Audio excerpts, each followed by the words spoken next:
नमस्कार दोस्तों, आज हमारे चैनल में आपका हार्दिक स्वागत है। आज हम सुनते हैं बड़ी मजेदार कहानी शनिवार को 10 बजे बनी हुई सत्य घटना। शनिवार की रात लगभग 10 बजे मैं अपनी बाइक से वापस घर आ रहा था।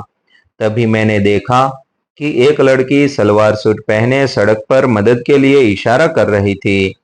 मैंने बाइक रोकी लेकिन एक ऑटो हमारे पास से निकल गया। मैंने कहा, जी कहिए। वह गुस्से में बोली, मैंने ऑटो को रुकने का इशारा किया था। इतनी देर में ऑटो आया था और आपकी वजह से वह भी चला गया। मुझे भी बुरा लगा। सोचा कि इतनी रात को अकेली लड़की मेरी गलती की वजह से परेशान हो गई। मैंने तुरंत माफी मांगी और लिफ्ट के लिए पूछा, लेकिन उसने साफ मना कर दिया।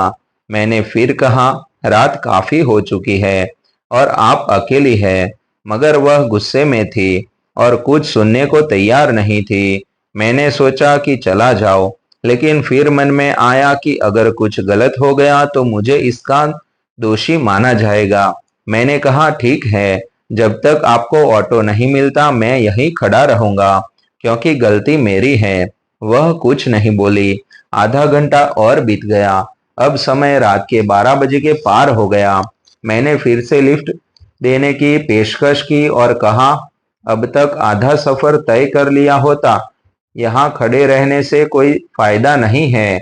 लेकिन उसने अनसुना कर दिया।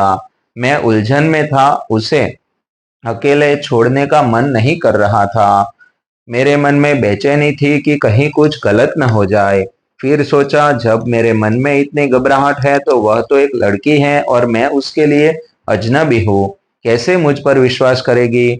अचानक मुझे एक उपाय सूझा। मैंने कहा, देखो, मेरे घर में भी तुम्हारे जैसी एक छोटी बहन है और तुम भी वैसी ही हो। मेरी मानो, यहाँ इतनी रात को अकेले रहना ठीक नहीं है। प्लीज मेरे साथ बाइक पर चलो, जहां तक तुम्हें अच्छा लगे। मैंने मेरे इन शब्दों से वह थोड़ी राहत महसूस करने लगी और बोली, आप जाइए, मैं कोई ना कोई उपाय कर लूंगी। मैंने कहा, मुझे यहाँ रुके 1 घंटा हो गया है। ऑटो तो दूर, आदमी भी नजर नहीं आ रहा। प्लीज चलो। वह फिर भी तैयार नहीं हुई। मैंने अपना पर्स खोला और उसे दिखाया। देखो, इसमें मेरी फोटो है, पहचान पत्र है, ड्राइविंग लाइसेंस और आधार कार्ड है। इसे अपने पास रख लो। जब सुरक्षित सुरक्षित जगह पहुंच जाओ तो लौटा देना। उसने मेरा आधार कार्ड देखा और कहा, दीपक। मैंने कहा, हाँ, मेरा नाम दीपक है। देखो, अब प्लीज मना मत करना। तुम्हारे घर में तुम्हारे माता पिता, भाई बहन इंतजार कर रहे होंगे। वैसे मेरे भी मम्मी पापा और बहन इंतजार कर रहे हैं। चलो। वह थोड़ी सी मुस्कुराई और बाइक पर बैठ गई। मैंने पूछा, तुम्हारा घर कहाँ है? वह बोली, आप चलते रहो, जहां लगेगा बता दूंगी। लगभग 1 घंटा लगातार बाइक चलती रही। वह कुछ नहीं बोली। लगभग 40 किलोमीटर के बाद वह बोली, बस यहीं रोक दो। और तुरंत एक सड़क से कॉलोनी की ओर जाने वाले रास्ते पर दौड़ पड़ी। कुछ ही मिनटों में वह मेरी आंखों से ओझल हो गई। घर पहुंचा तो 3 बज चुके थे। पापा बहुत गुस्से में थे। मम्मी और बहन भी जाग रहे थे। यकीनन वे चिंतित थे और गुस्सा भी। बिना कुछ बताए मैं चुपचाप अपने कमरे में चला गया। अगले दिन रविवार था, सो आराम से सो रहा था। अचानक 11 बजे छोटी बहन ने आकर झकझोरा, भैया उठो, कोई लड़की आई है, उसके मम्मी पापा भी है। क्या कोई लफड़ा कर दिया है क्या? और हंसने लगी। पापा बुला रहे हैं नीचे, जल्दी चलो। मैंने कहा, पागल है मैं और लफड़ा, शैतान कहे कि। अचकचाई नींद में तुरंत बनियान पहनकर नीचे आया। देखा तो वही रात वाली लड़की और उसके साथ एक अंकल आंटी थे। यह देखकर मैं हैरान रह गया।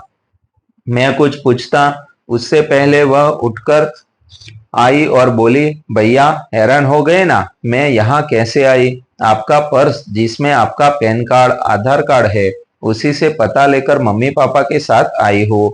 आपने रात में मेरी इतनी मदद की और मैंने आपको धन्यवाद तक नहीं कहा।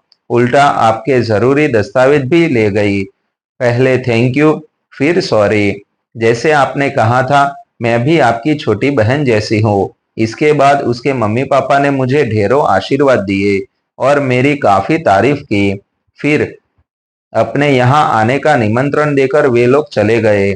उनके जाते ही पापा ने मुझे सीने से लगा लिया और कहा, मुझे गर्व है तुझ पर दीपक, तूने एक अच्छे बेटे वाली बात की, मगर रात को ही बता देता तो अच्छा होता। बेकार में तुझे डांटा मैंने कहा, पापा आप भी तो मेरी भलाई के लिए ही चिंतित थे। पापा ने एक बार फिर से मुझे सीने से लगा लिया और इस बार मम्मी और छोटी बहन भी आकर मुझसे लिपट गई। दोस्तों, मुझे मेरे पापा ने बचपन से लेकर आज तक एक बात सिखाई है, अकेली लड़की मौका नहीं जिम्मेदारी होती है हमारी। और ऐसे नए नए जीवन उपयोगी वीडियो देखने के लिए हमारे चैनल आप सब्सक्राइब कर लीजिए, जो आपके जीवन में कुछ नया करने के लिए हमारा चैनल आपको अवश्य प्रेरित करता रहेगा।